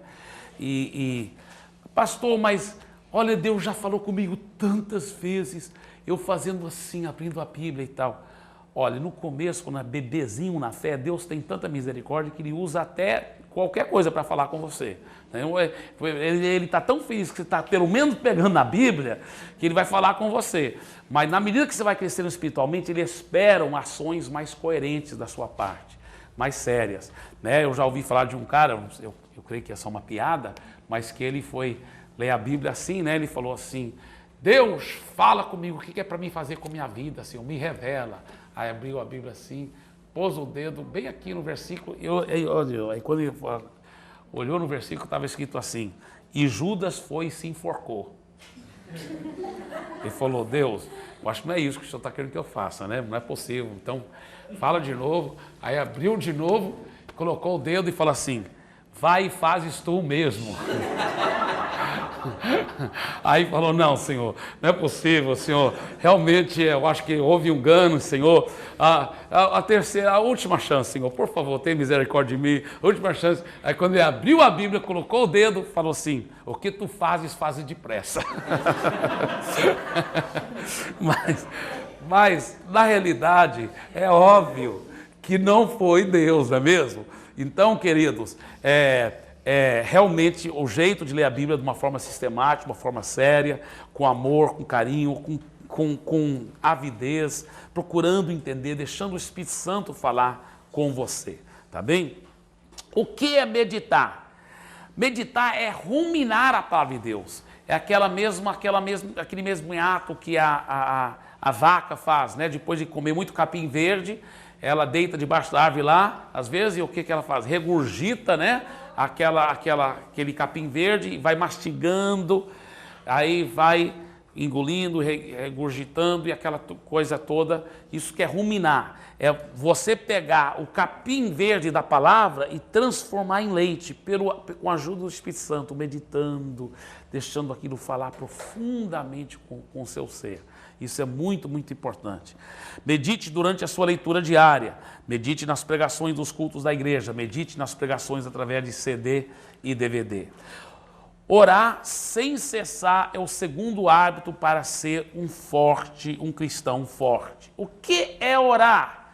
Orar é falar com Deus e ter constante comunhão com Ele. Tá? Então, querido, você não tem que estar com os olhos fechados para orar. Né? Muitas vezes nós fechamos os olhos para poder nos concentrar melhor em Deus. Mas, por exemplo, você está dirigindo o carro, eu não sugiro que você feche os seus olhos para orar. Mas você deve orar, tá certo? Você pode orar no chuveiro, você pode orar dirigindo o seu carro, você pode orar. Todo momento você pode orar. Quantas vezes eu estou aconselhando alguém e alguém está falando de um problema tão sério e eles estão chegando para mim para ouvir um bom conselho. Eu estou aqui ouvindo o conselho aqui, eles nem estão sabendo, mas eu estou orando, falando, Deus, tem misericórdia, não sei nada o que falar aqui, né? Mas eu estou aqui fora, só estou sorrindo aqui, né? Ouvindo, mas aqui dentro estou falando, Deus, se o Senhor não vier aqui ao meu socorro, eu estou frito, não sei nada o que falar, né? Mas vez após vez, Deus fala, Deus age, Deus responde. Que bom que nós podemos ter comunhão constante com Deus. Às vezes estou numa fila esperando uma coisa, e eu penso, poxa, vou aproveitar o tempo e bater papo com o meu Senhor. Como é gostoso falar contigo, Senhor, te amo. O que o Senhor quer que eu faça hoje? No meu tempo sozinho com Deus de manhã, eu gosto de fazer isso também. Ele me fala tudo que é para fazer, até a ordem para fazer, as coisas que eu devo fazer, as pessoas que eu devo ligar. É impressionante. ele conduz, aí tudo dá certo, tudo dá certo. Quando eu saio por conta própria, na doida, eu ligo, as pessoas nunca estão lá, nunca atendem. Você já notou quando você tenta fazer na sua própria energia, como é só você vai perdendo tempo, não é mesmo? Mas quando você faz na energia do poder, na direção do Espírito Santo, tudo é diferente, tudo é maravilhoso. Amém? Então isso é muito, muito importante. Quando orar, em todo o tempo, cultivando uma profunda intimidade com Deus, ao acordar, ao deitar, antes das refeições, ao estudar a Bíblia. Sabe, irmãos, nós temos um hábito, eu e a minha família, de toda vez, antes de deitar, ajoelhar e orar. Ao levantar, ajoelhar e orar. Eu aprendi isso com meus pais, eu tenho ensinado isso aos meus filhos, minha esposa faz também. É tão gostoso. Antes de comer, ora. Até um porco faz assim, aí ele come, não é mesmo? Mas tem gente que vai comendo logo sem agradecer a Deus por aquela comida. Não, irmão. Vai criando esses hábitos diários de orar. É tão lindo, viu? Você que é pai de família, quero até te encorajar. Pega na mão dos seus filhos, da sua esposa, senta e ora. Toda família deve ter pelo menos uma refeição por dia sagrada, onde sentam ao redor da mesa, oram, talvez tenham um culto doméstico, talvez primeiro vão orar, comer para depois ter o culto doméstico. Sabe por quê? Hoje em dia as pessoas estão sentando o quê? Um come numa hora, outro come outra hora, outro come assistindo televisão, tá entendendo? Então, pelo menos uma refeição por dia, sentar, ter aquela comunhão, um olhando nos olhos do outro. Às vezes meus filhos falam, não estou com fome porque eu acabei de lanchar. Mas você vai sentar assim mesmo. Mas por quê? Porque nós queremos estar conversando com você. Como foi seu dia na escola, meu filho? Fala aí. Então eu tenho esse momento sagrado com minha família, é muito gostoso. O culto doméstico é muito importante, tá? Sou perfeito e nós fazemos isso perfeitamente sempre? Não, mas nós estamos procurando ser fiéis, esforçando e indo em frente, em nome de Jesus, perseverando. Então isso é muito importante, pelo menos uma refeição por dia nós procuramos fazer isso. E é uma bênção muito grande. Muito bem, ao estudar a Bíblia, sempre ore pedindo Deus para falar com você. Né? Não leia a Bíblia só por conta própria, leia a Bíblia com a ajuda do Espírito Santo. Toda manhã ou outra hora junto com os irmãos no templo e nas reuniões da célula. Né? Tem tantas horas diferentes, antes do Tadel tem aquele clamor de meia hora, tem reunião de oração da célula, né? E assim por diante. Terceiro hábito para ser um cristão forte, tá bem? Esses primeiros dois hábitos, no seu TSD, você vai praticar fielmente, né? O que é TSD, irmãos? Tempo sozinho com Deus. Muito bem, tempo sozinho com Deus. Então, esses primeiros dois hábitos, que são os dois hábitos, no certo sentido, mais importantes, você já vai praticar no seu TSD, tempo sozinho com Deus. Mas agora vamos ver o terceiro hábito.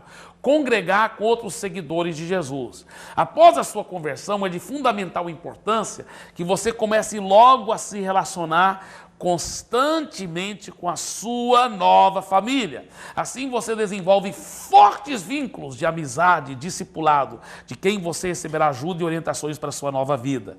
Enquanto a lenha permanece na fogueira, ela se mantém acesa. Tirada, porém, da fogueira, logo se apaga. O mesmo acontece conosco em relação ao hábito de congregar. Mesmo quando não sentimos vontade de congregar, devemos escolher ir assim mesmo para o nosso bem espiritual. A falta de desejo de congregar é um sintoma certo de doença espiritual. É exatamente no momento que menos sentimos vontade, que mais precisamos congregar para o nosso bem espiritual. Então escuta bem o que eu vou dizer aqui. Se você fizer uma grande fogueira, isso aqui é muito interessante, faz isso um dia numa comunhão da sua célula, vai para a praia, lá naquela praia da prainha lá do Japão, eles deixam fazer fogueira na praia mesmo.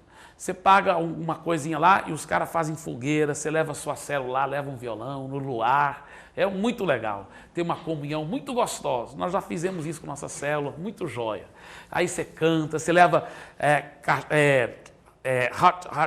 hot dog, né? E você, aquelas salsichas, você coloca no fogo com aqueles espetos assim, leva a Maria Mole, né? O marshmallows e tal, é muito gostoso, muito jóia. Aí você canta, louva a Deus e tal. Enfim, aí Você faz uma coisa com a sua célula, para todo mundo ver. Você fala assim, olha, vamos fazer uma coisa aqui para vocês entenderem algo. Aí você pega todos aqueles paus que estão na fogueira, os principais pelo menos, e separa eles um do outro. Coloca eles meio isolados. Aí o fogo, em cada um, aquela madeira estava com fogo forte, mas uma vez que você separou, o fogo vai apagando em cada uma das madeiras, cada um dos paus. Aí o fogo praticamente apagou, só está aquele vermelho lá, né? Como que chama? Aquelas brasas. Aí você pega aquele pau que só está com brasa agora e coloca ele junto. Aí coloca todos eles juntos de novo, não tem que soprar nada, só coloca eles junto de novo. O fogo cresce. É uma coisa fenomenal. É a mesma coisa na nossa vida espiritual. Se você estiver separado um do outro, não, vou seguir a Deus sozinho em minha casa. Não é assim que funciona. Por isso que a Bíblia fala, naquele versículo que nós já lemos, mas eu volto a repetir, Hebreus 10, 25. Não deixai-vos de congregar uns com os outros, como é o costume de alguns. Olha, já naquela época tinha alguns irmãos relaxados, doentes e frios na fé, que já estavam deixando de congregar. Ele falou, não faça isso. Deus está falando, é pecado fazer isso. Não faça isso, não deixe de congregar, como é o costume de alguns. Ele fala, antes façamos a admoestação uns para os outros, e quanto mais que vejo que o dia se aproxima. Quer dizer, quanto mais perto nós chegamos da vinda de Jesus, mais nós devemos congregar um com os outros. Então, 2000 anos atrás, já era para congregar muito um com o outro. Agora estamos 2000 anos mais próximos da segunda vinda de Jesus, então devíamos estar congregando muito mais um com os outros. É muito forte esse versículo, Hebreus 10, 25. Agora, outra coisa muito interessante é o seguinte, eu lembro uma vez um senhor lá em Santarém, muitos anos atrás, que eu falei assim, rapaz, o senhor não veio para a igreja, não veio para o culto, por quê, né? Eu acho que ele talvez nem era evangélico ainda, ou talvez até já tinha feito uma decisão, mas não tinha realmente nascido de novo ainda, talvez, né? Não quero julgar. Mas eu falei, o senhor não veio? Ele falou assim, não, porque meu coração não pediu para ir. Eu não senti no meu coração. Eu acho que a gente só deve ir assim, quando a gente sente no coração. Ele está certo ou está errado? Está errado. Irmãos, quantas vezes você vai ter que fazer coisas que você não sentiu no coração? Né? Por exemplo, Jesus disse assim, Pai, não seja feito a minha vontade, mas seja feita a tua vontade. Porque muitas vezes a sua vontade, igual Jesus, ele não queria ir para a cruz. Por quê? Porque indo para a cruz, ele ia ter que ser separado do Pai, como ele mesmo gritou, meu Deus, por que me desamparaste? Mas o Pai queria que ele fosse para a cruz, por quê? Para levar os seus pecados e os meus pecados. Então ele não queria, mas o Pai queria, ele não queria, o Pai queria. Ele falou assim, sabe uma coisa? Não a minha vontade, mas a tua. Então você tem que crucificar seu ego, você tem que crucificar seus desejos quando vão contra a palavra. Você tem que fazer contra, você vai ter que decidir muitas vezes, fazer o que o seu coração não pede para fazer. E faz assim mesmo, porque sabe que é para o seu próprio bem. Deixa eu falar uma coisa, você tem um filho, e ele de repente vai parando de comer, está comendo menos, de repente não come mais. Aí passou já 1 dia e meio que não comeu nada. E ele só tem 8 anos de idade. O que você faz, papai e mamãe? Você entra em crise, você vai levá-lo para o hospital e você vai exigir que no mínimo coloque soro nele, enquanto vão descobrindo o que é que ele tem.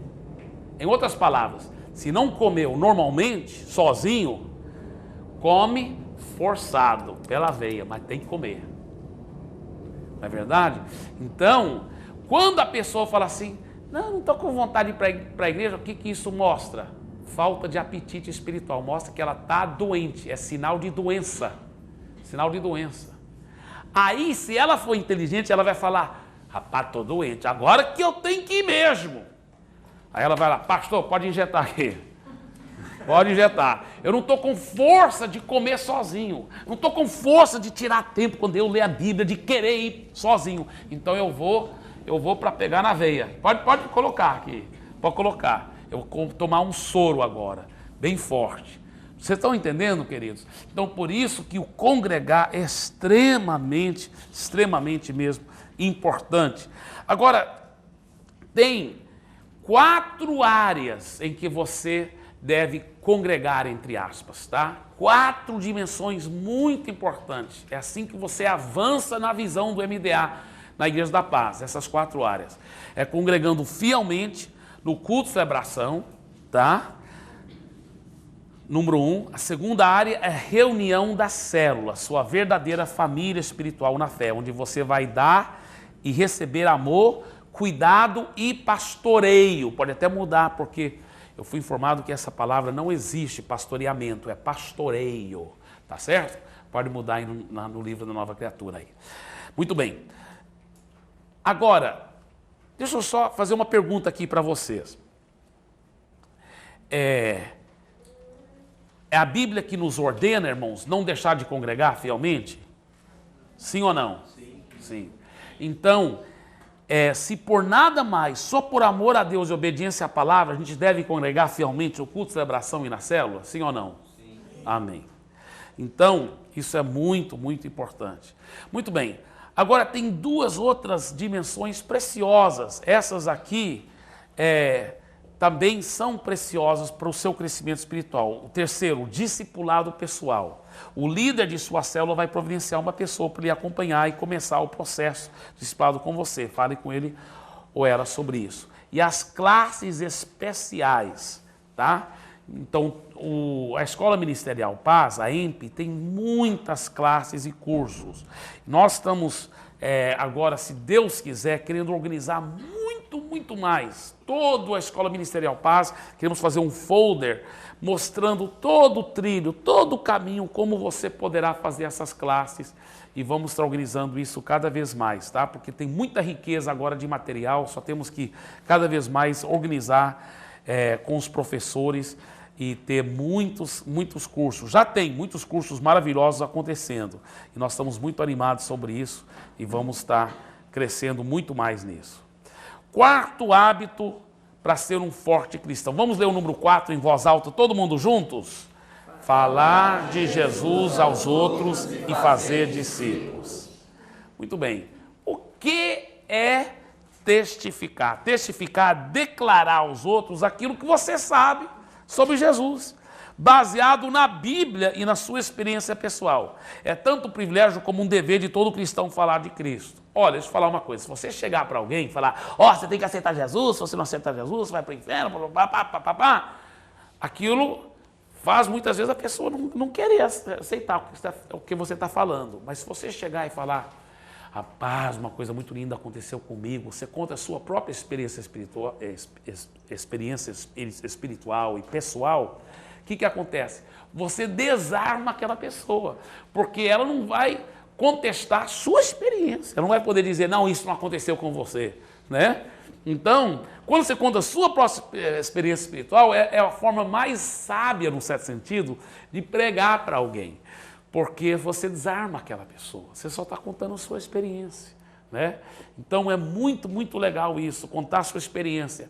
E para contar a sua experiência pessoal, é muito simples, é só lembrar de um esboço de 3 pontos. Como era a minha vida antes de conhecer Jesus, como eu conheci Jesus e como é a minha vida agora depois de ter conhecido Jesus, né? É um esboço muito simples. E lembrando de certos segredos, nunca glorifique o diabo. Tem gente que vai contar seu testemunho e conta muito mais de como era a vida antes. E conta, olha, eu confesso que às vezes quando eu era pequeno, adolescente, eu ouvia uns testemunhos de uns ex-viciados e eles começavam a contar sobre como eles tomando drogas e as viagens doidas que eles faziam, drogados e tudo. E eu confesso para vocês, eu nunca tinha fumado, bebido nem tomado droga e graças a Deus nunca entrei nessa vida, mas às vezes o diabo colocava na minha cabeça, poxa, eu nunca fiz isso, olha, tem que também fazer para poder ter uns testemunhos assim para contar, né? Mas isso é ridículo, porque se você for pensar, o melhor testemunho é poder dizer como eu posso, pela misericórdia de Deus, que apesar que eu já fiz muita coisa errada, porque eu ainda tinha que crescer e aprender muito, mas eu entreguei minha vida a Jesus com 5 anos de idade e nunca deixei Jesus, eu estou seguindo Jesus até hoje, né? E estou com quase 51 anos de idade, quer dizer, vai fazer 46 anos que eu estou seguindo Jesus. Aleluia. Amém? Amém?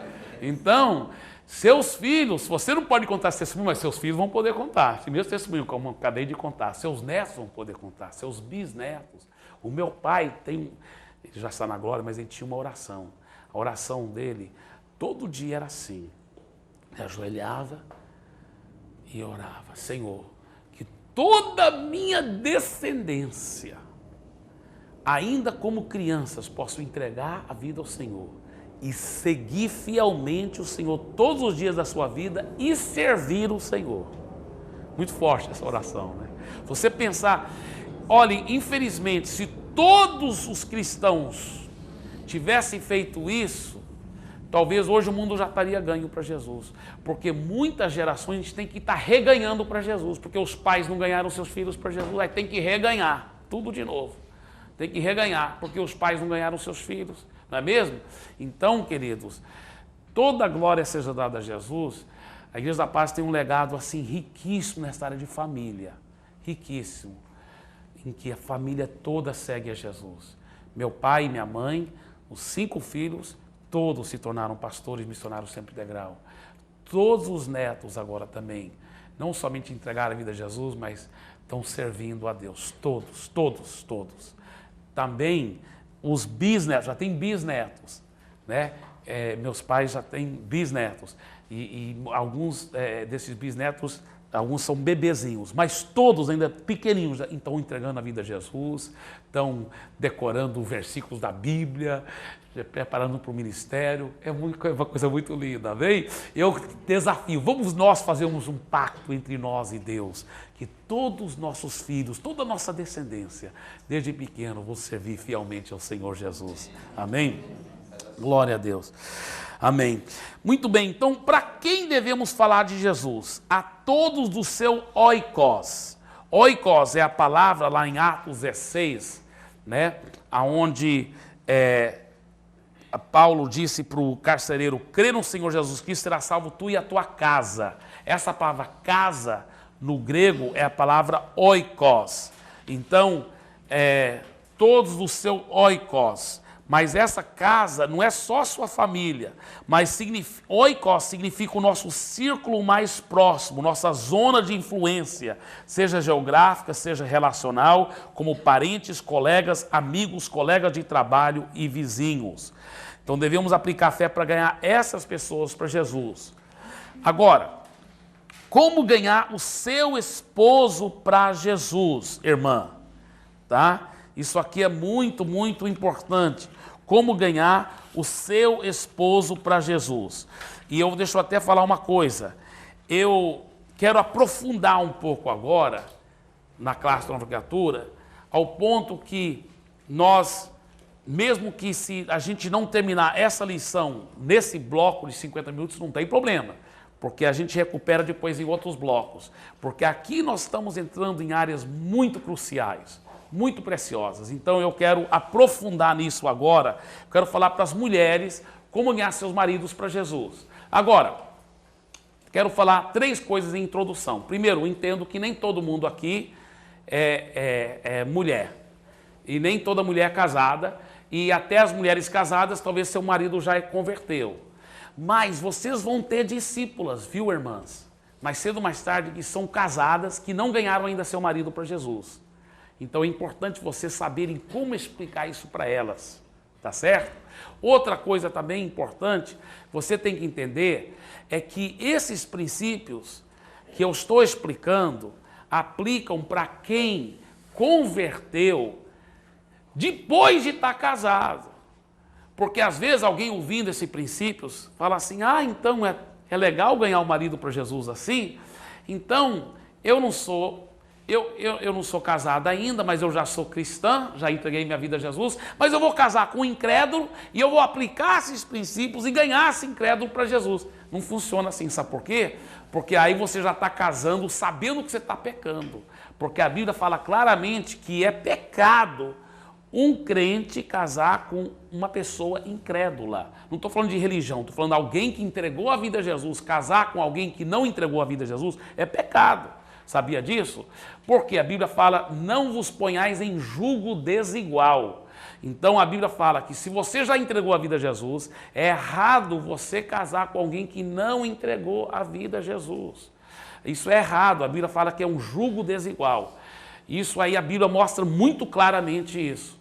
Então alguém que sabe que isso é pecado, sabe que é errado, aí casa, aí quer aplicar esse princípio que eu vou ensinar aqui para ganhar o marido para Jesus, aí vai ter que arrepender primeiro, vai ter que pedir perdão a Deus primeiro. Eu lembro do caso de uma senhora lá em Santarém, que não era da Igreja da Paz, que até a Igreja da Paz nem existia em Santarém nessa época, porque ela hoje em dia é uma senhora bem idosa, mas ela era uma jovem de uma certa igreja evangélica lá em Santarém, e ela casou com esse rapaz que não era evangélico. E parece que até o pastor tinha aconselhado para ela não fazer isso. Mas ela, não conhecendo muito bem a Bíblia e a palavra de Deus e a seriedade disso, ela casou com ele. Ele se tornou um mega empresário em Santarém. Mas ela sofreu de uma forma mega. Por quê? Quantas vezes ele saía com 2 ou mais mulheres e ela ficava sofrendo em casa? Ele teve já família com outra mulher, filhos, e ela sofrendo. E ele pintando e bordando e ela sofrendo. E ela orou por ele 30 anos e ele não converteu. E o pastor vinha lá para tentar falar para ele e ele pulava literalmente da janela da mansão deles para evitar o pastor que tinha entrado pela porta da frente, e ele ia sair para as presepadas dele. Aí um certo pastor, amigo meu, muito sábio, essa mulher e o marido dela acabaram, bem, depois eu conto a história, mas esse pastor muito sábio, eu não conhecia essa família ainda, como eu me lembro, mas esse pastor muito sábio foi começar a estudar a Bíblia com essa senhora, com os filhos dela. E na medida que estava estudando a Bíblia, ela falou, ore para o meu marido, 30 anos sofrendo, 30 anos querendo que ele converte e tudo. E o pastor falou assim, a irmã, depois de ouvir toda a história dela, falou assim, a irmã já pediu perdão a Deus, já arrependeu diante de Deus. Ela falou, o quê? Eu? Arrepender por eu continuar fiel a Jesus por 30 anos? Eu sofrer por 30 anos na mão desse homem, ele que tem que arrepender, não eu. Ela ficou até com raiva do pastor. Ele falou, não, a irmã tem que arrepender, porque a irmã desobedeceu a palavra 30 anos atrás quando casou com ele. Casou com alguém que não é seguidor de Jesus. A irmã que tem que arrepender. Aí ela ficou com tanta raiva daquele pastor.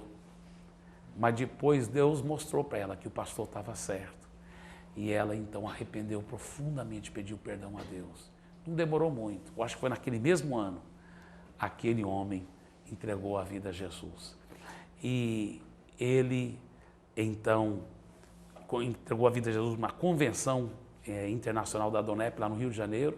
A filha dele era da nossa igreja e ela já me ligou lá do Rio, como eu me lembro, né? Pastor, eu vou demorar um pouco para chegar em Santarém, eu e meu esposo, mas meu pai está chegando agora em Santarém. Ele é novo convertido. Pastor, tem que acompanhá-lo. Por favor, ajude ele, porque ele não tinha nenhuma igreja evangélica, né? Claro, ele não era crente. Eu comecei a discipular aquele homem. E foi muito lindo ver Deus fazer uma obra muito grande naquela família toda. Mas é interessante que aquela mulher teve que arrepender primeiro do seu pecado. E ela pagou um preço muito alto pela sua desobediência, né? Agora, a terceira coisa que eu quero dizer é que não só as mulheres, mas nós homens, sabendo desses princípios, podemos saber até como aconselhar e ajudar as pessoas. Então, abra sua Bíblia agora para 1 Pedro capítulo 3. 1 Pedro capítulo 3.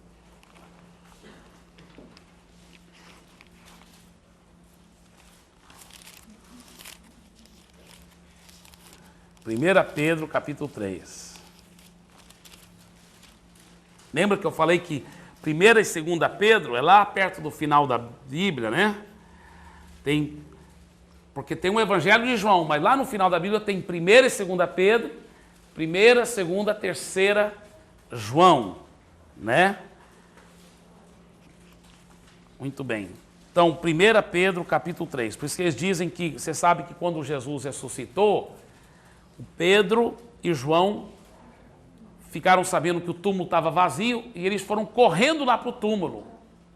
Quem chegou primeiro no túmulo? João, isso mesmo. Alguns pensam que é porque João era mais jovem, mais leve, e Pedro era mais, talvez, barrigudo, mais velho.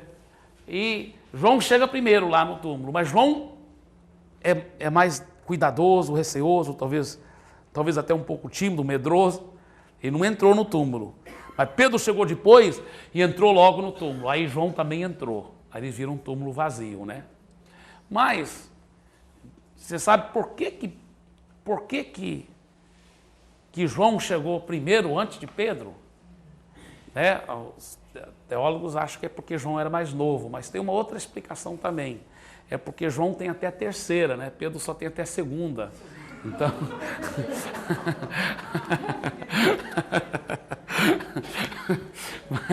mas isso é só para descontrair um pouco, viu, irmãos? Mas amém.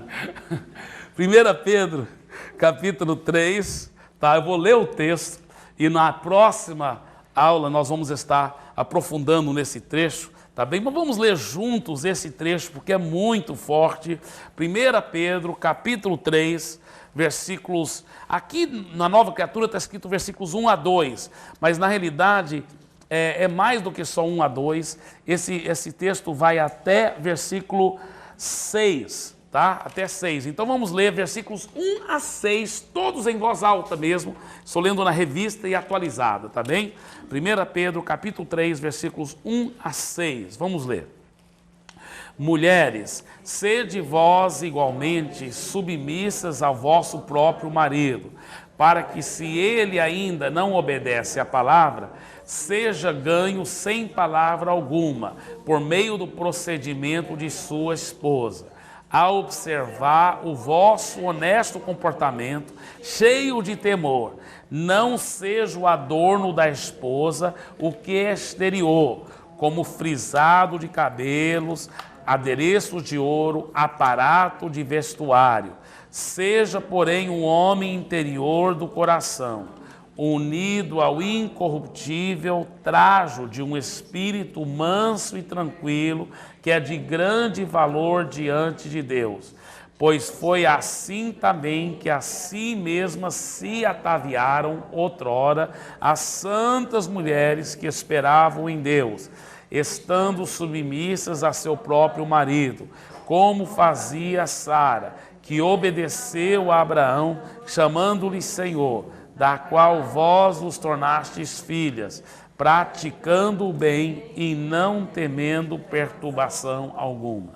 Muito bem, nós vamos ter daqui um pouco um pequeno intervalo, mas antes de terminar esse bloco aqui, deixa eu só falar o seguinte. Logo após, nós vamos estar aprofundando, então, em detalhes assim impressionantes. Eu vou estar te contando umas histórias muito fortes, também de experiências maravilhosas que nós tivemos em ajudar esposas a ganhar seus maridos para Jesus. É muito lindo isso, tá? Como ganhar o seu esposo para Jesus. Também nós vamos estar falando sobre como ganhar a sua esposa para Jesus. Talvez um marido que a sua esposa ainda não converteu. Também os jovens, como ganhar seus pais para Jesus. Os pais, como ganhar seus filhos para Jesus. E também não está falando sobre como ganhar seus amigos para Jesus, como ganhar seu patrão para Jesus e como ganhar seus empregados, seus funcionários para Jesus, tá bem? Então vai ser muito legal e nós vamos estar aprofundando nisso e muitas outras coisas aí na próxima aula, para a glória do Senhor Jesus. Vamos ficar em pé nesse momento, nós vamos estar encerrando agora com uma palavra de oração. Então gostaria que você agora fechasse seus olhos, pensa no Senhor Jesus e concorda em fé com essa oração que eu vou fazer aqui. Pai querido, nós realmente consagramos o nosso ser a Ti. Nós entendemos que, se não for pela Tua graça e infinita misericórdia,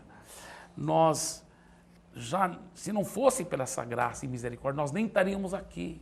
Nós já estaríamos eternamente perdidos, Porque o Senhor é Deus tão santo que um pecado já separa o ser humano eternamente do Senhor. Mas porque o Senhor nos ama tanto que enviou seu único Filho Jesus para morrer na cruz por nós e ressuscitar.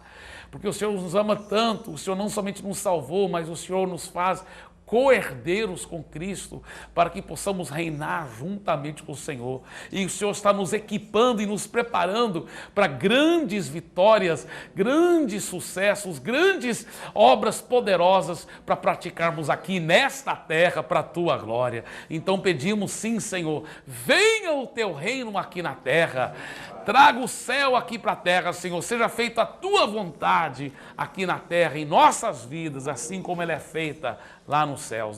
Nós confiamos no Senhor, nós dependemos do Senhor e pedimos que possamos realmente desenvolver esses hábitos poderosos na nossa vida, em nome de Jesus. Segura a mão agora da pessoa à sua direita, à sua esquerda, e ore para que ela seja fiel em desenvolver esses hábitos de ler a Bíblia, de orar, de realmente congregar fielmente, tá? De congregar fielmente, de ler a Bíblia, de orar e de falar de Jesus para os outros também. Aleluia, Senhor. Ora, Flavaciri, que chudo, Luci, ela que chudo, Luci. Ora, que chudo, Luci. Ora, que chudo, Luci, que chudo, Luci. Ora, que chudo, Luci, que chudo. Ora, que chudo, Luci, que chudo. Aleluia, Jesus. Amém, Jesus. Glória a ti, Jesus. Aleluia. Aleluia. Amém, Jesus. Amém. Obrigado, Senhor. Muito obrigado, Senhor, porque nós cremos que isso é só o começo, em nome de Jesus. Amém, amém, amém. Aleluia.